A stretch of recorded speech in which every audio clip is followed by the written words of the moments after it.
Cuando empiezo a sentir como muy fuerte el remesón, y cada vez más intenso, más fuerte, y me asomé por la ventana y vi un árbol pero muy grande que se movía hacia todos lados, muy brusco, como si hubiera un gigante moviendo el árbol. O sea, fue impactante, fue muy fuerte.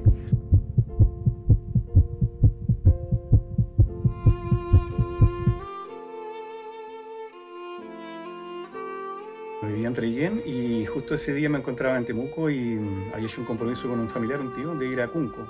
Así que viajé a Cunco ese día y en la noche conversando nos encontramos con el terremoto. La experiencia fue muy fuerte porque estábamos conversando y yo recién había acabado de cerrar mis ojos como unos 5 minutos, cuando empiezo a sentir como muy fuerte el remesón y cada vez más intenso, más fuerte, y me asomé por la ventana y vi un árbol pero muy grande que se movía hacia todos lados, muy brusco, como si hubiera un gigante moviendo el árbol. O sea, fue impactante, fue muy fuerte.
Recuerdo que esa noche, cuando hubo el terremoto,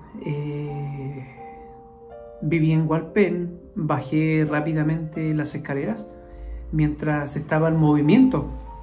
No sé cómo llegué abajo, pero cuando me asomé a la ventana, se habían caído las cortinas y podía ver hacia afuera, bajo la luz de la luna. Y recuerdo haber visto los postes de luz que se movían de un lado hacia otro como si fuera plasticina. Eso me impactó mucho, me di cuenta de la magnitud de esto. Sí, coordinamos con unas caravanas de Temuco y nos reunimos con el distrito de Victoria también, Cautín, Elol, Victoria y varias otras caravanas. Nos pusimos de acuerdo para entregar ayuda en cuanto a alimentos y ropa, me acuerdo que frazadas que se confeccionaron en ese momento, carpas y otras cosas. Fuimos a la localidad de Tirúa y fue impactante llegar a Tirúa porque la arena llegaba como a entre dos cuadras hacia adentro de la ciudad. De hecho hay una desembocadura y hay una casa de 2 pisos que estaba flotando.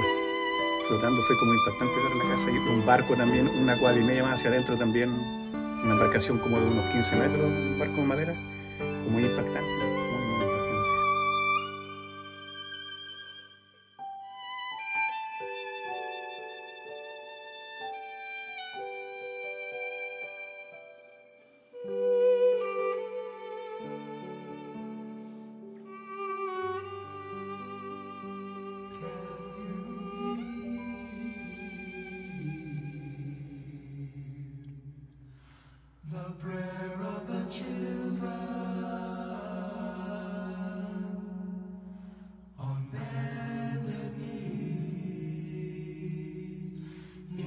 Fuimos a hacer una actividad de servicio a Talcahuano, y cuando entramos a la casa de esta familia se podía ver hasta dónde subió el agua con barro, porque en la pared de la casa había un borde que marcaba hasta dónde llegó el nivel del agua, y era más o menos más arriba de la cintura.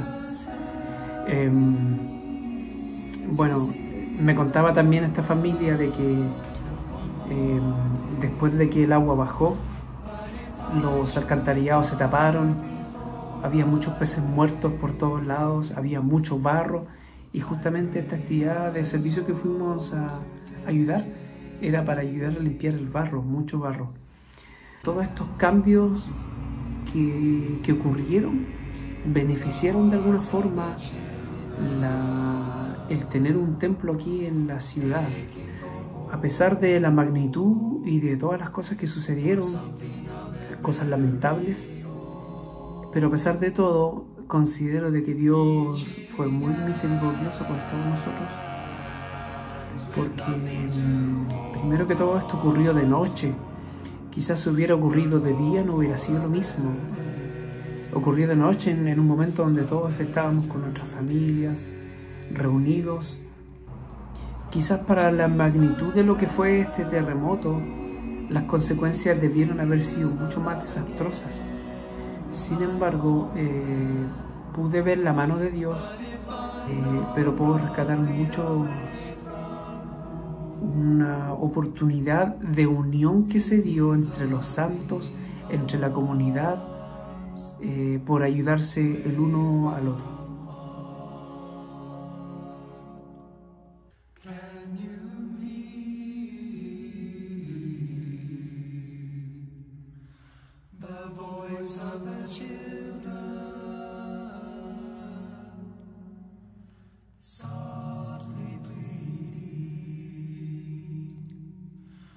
Silence in the shattered world.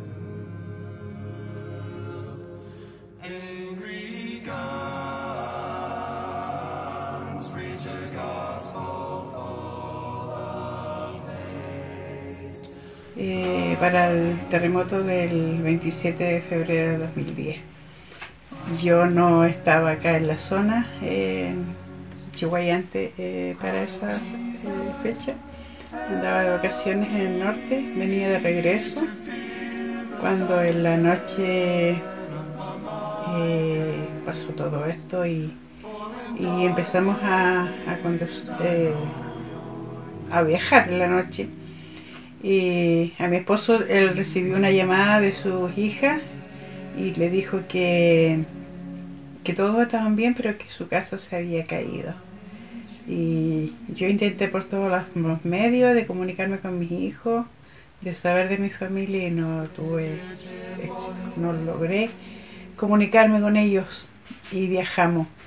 Y mi deseo era que mi esposo manejara toda la noche y llegáramos acá lo más pronto posible. Pero yo mi terremoto lo viví 2 días, porque 2 días no pude llegar a mi casa, abrazar a mi hijo, saber cómo estaban. Y como dije anteriormente, mi único deseo era poder llegar. Mi esposo tomó otra decisión más sabia y fuimos a quedarnos en un lugar y esperar el día siguiente para en la madrugada salir. Si nosotros hubiéramos viajado esa noche, no hubiéramos llegado jamás a casa, porque los caminos estaban cortados y puentes que estaban completamente cortados de extremo a extremo, y nos hubiéramos estrellado en la noche y hubiéramos fallecido los dos. De la radio que escuchábamos dijeron que en Concepción había en la octava región, algo catastrófico tremendo, que no había quedado nada en pie. Y ya no pudimos seguir y los detuvimos, y solamente doblar nuestra rodilla y pedir al Padre que nos ayudara a poder llegar. Y realmente el Padre nos escuchó, nos ayudó, llegamos acá. Cuando veníamos bajando en Litata, en la gasolinería que hay ahí, en ese lugar, estaban saqueando la gasolinera. Y a todo esto nosotros ya veníamos a esa altura ya sin benzina, no traíamos benzina, y empezó a caer una llovizna sobre podíamos sentir una llovizna, y estaba muy nublado, era como que cambió de estado. Veía sol para allá y acá entramos y estaba muy nublado. Y pensábamos que eran gotas de lluvia. Y era gasolina que estaba por los aires y caía. Y a mí me entró un pánico tremendo porque decía, si alguien viene, no sé, fumando algo, sentí mucho miedo al encontrarme en esta situación. Y eso solamente fue la mano del Padre que estuvo ahí protegiéndonos siempre. A lo otro, llegar a casa, mis hijos estaban bien y había muy poca comida, muy poca. Me dijeron, racionamos todo y nos alcanza comida como para 2 días y no hay más. Y pude ver la mano del Señor, porque de tener una despensa vacía se multiplicó y las ventanas de los cielos se abrieron y hubo alimento hasta que sobreabundó. Y Dios, doy testimonio de eso, que solamente el Padre pudo bendecirnos a tal extremo. Que realmente Él protegió la vida de las personas, porque conocí un misionero que sirvió en Traiguén y perdió prácticamente todo. Tenía su casa a la orilla de la playa y nos encontramos con él. Sí, estaba muy triste porque perdió los bienes materiales, pero lo más importante que les animamos a que continuara con su testimonio, porque se mantenían con vida, que fue lo principal. Después del anuncio ocurrió este terremoto 8.8 en Concepción, y la verdad es que cuando uno piensa en una catástrofe siempre vemos la parte negativa, la parte mala, el desastre, ¿verdad? Los cambios naturales, físicos que ocurren en la naturaleza. Sin embargo, este terremoto también trajo muchas oportunidades y bendiciones.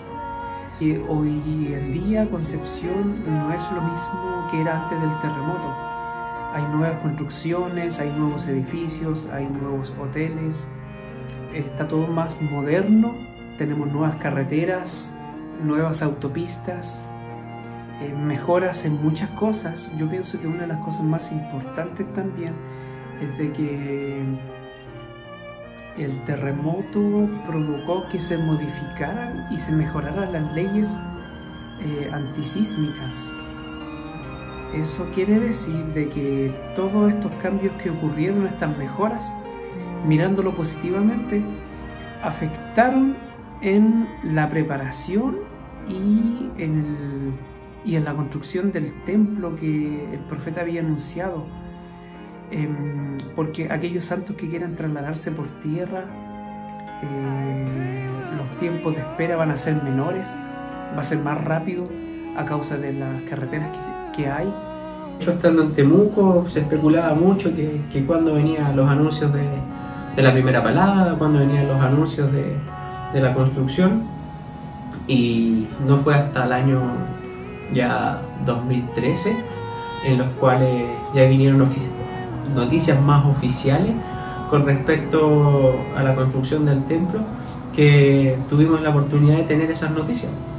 Y recuerdo que en abril del 2013 vino un 70 del primer quórum, el elder Swick, Craig Z. Swick, y él vino a hacer una capacitación de líderes en la estaca Talcahuano Sur, lo que vendría siendo hoy día la estaca Hualpén.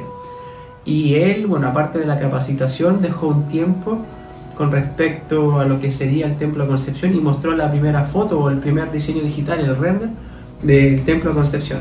Entonces, los que tuvimos la oportunidad de estar ahí, pudimos ver la imagen, y bueno, los que con cámaras o de alguna forma pudieron obtener una imagen de ese diseño, fueron las primeras imágenes que se pudieron compartir del Templo de Concepción.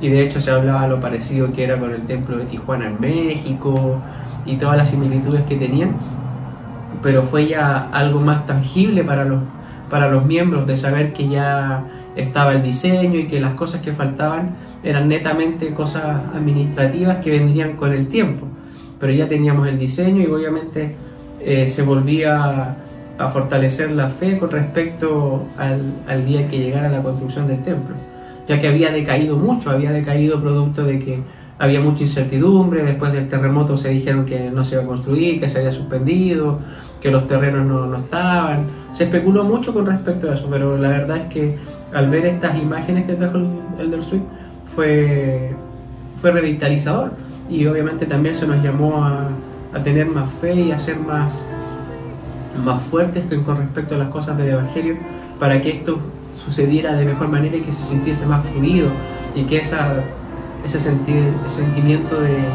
de que no llegaba, sí vendría, y la verdad es que fue maravilloso.